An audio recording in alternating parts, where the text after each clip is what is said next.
Well, thank you for tuning in to this episode of Legislative Report. I'm your state representative, Matthew Dowling, in the 51st Legislative District in Fayette and Somerset counties. Today, I am with Lee Winterhalter, who is a member of the Board for Communities That Care. And Lee, I wanted to ask you, what are some of the objectives of Communities That Care, and how did this all come to be here in Fayette County? So Communities That Care started back in 2015.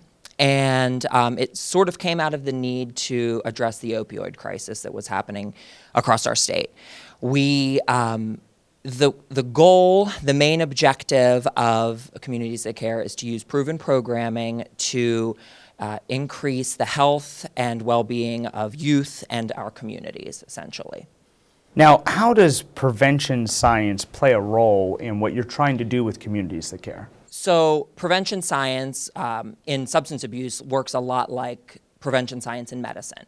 So when a doctor is looking to prevent heart disease, or doctors are looking to prevent heart disease, for example, in medicine, they look at risk factors and predictors that can address this in a preventative way. So for example, in heart disease, they would look at dietary restrictions. They would look at if someone has a sedentary lifestyle, that's a risk factor to develop heart disease.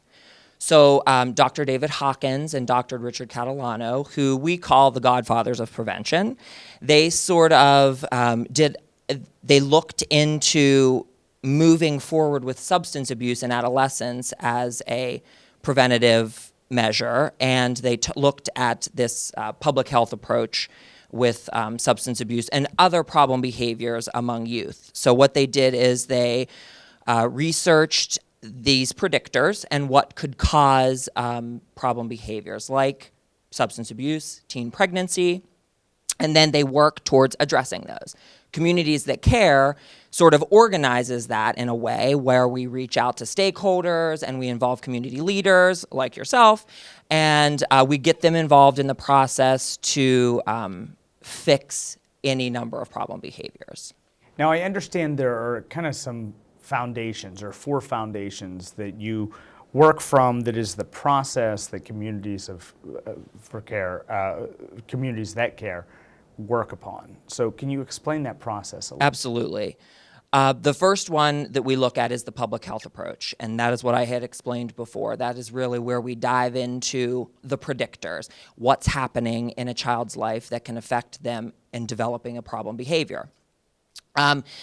We look at these risk factors, but we also look at protective factors. So what's happening good in a child's life, or how can we increase protection in a child's life? Those risk and protective factors are going to happen in 4 domains in a child's life. They're going to happen in school, in their family, of course. They're going to happen in the community, and then they're going to happen with their peer relationships. So once we have looked at those risk and protective factors in a child's life in all of these domains, next we need to collect some data. So what we are lucky in the state of Pennsylvania to have the Pennsylvania Youth Survey.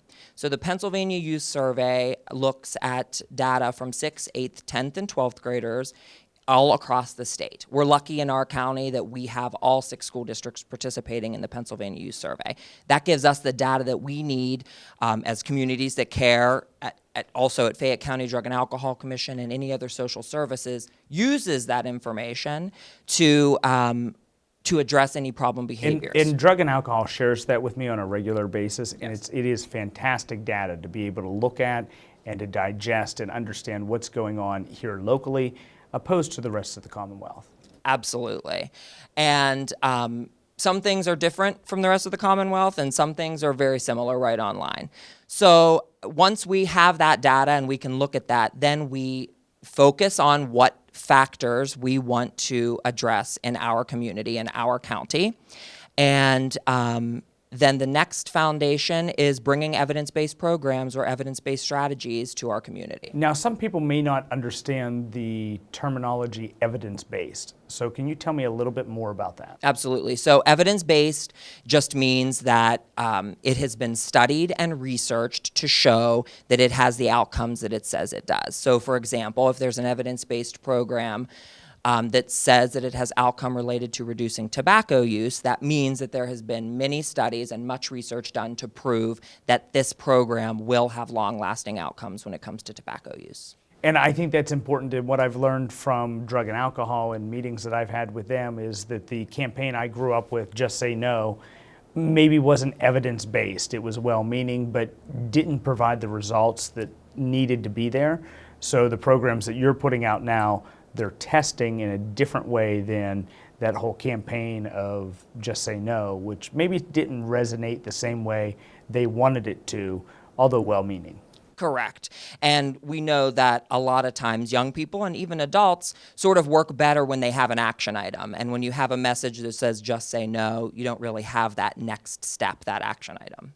Which I think brings us to my next question, which is, what's the focus of CTC of Fayette County, and what are some of the next steps that you're going to be taking?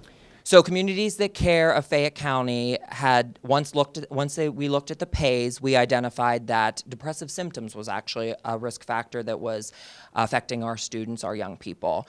45% of the youth in our community said that they feel most sad most days, while 39% of our students said that they feel no good at all. So we thought that that was pretty alarming, and that was something that we wanted to focus on.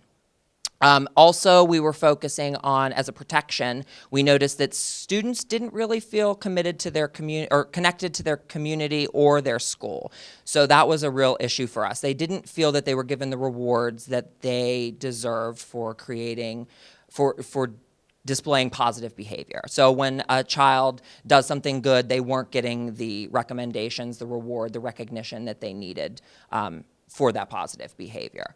So what we're doing with Communities That Care is now we're in the process where we are looking to bring evidence-based programs and practices to our community. So one of the evidence-based practices that's going to address depressive symptoms is called positive action. We're trying to bring that into elementary schools, into our district. And then to address that connection between youth and school and youth and community, we are bringing the social development strategy training to all adults. So this is a training that sort of encourages adults to give students an opportunity to do a skill, be recognized for it, and then it ultimately forms this bond between teacher and student or coach and youth, which then the youth will be more connected not only to that individual, but the organization or the community that they represent. So if I'm more connected to my teacher, I'm going to be bonded to my school, which means I'm more likely to do my homework and do positive things in my environment.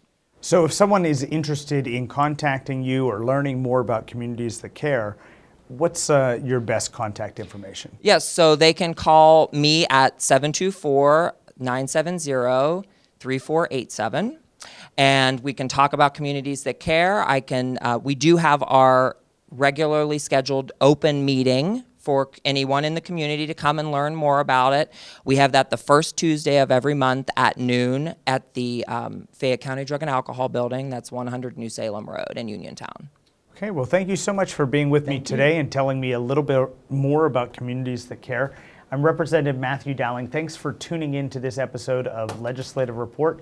If you'd like to know more about the services that my office can help you with, please contact us by visiting repdowling.com on Facebook, Twitter, or Instagram, or calling our office at 724-438-6100.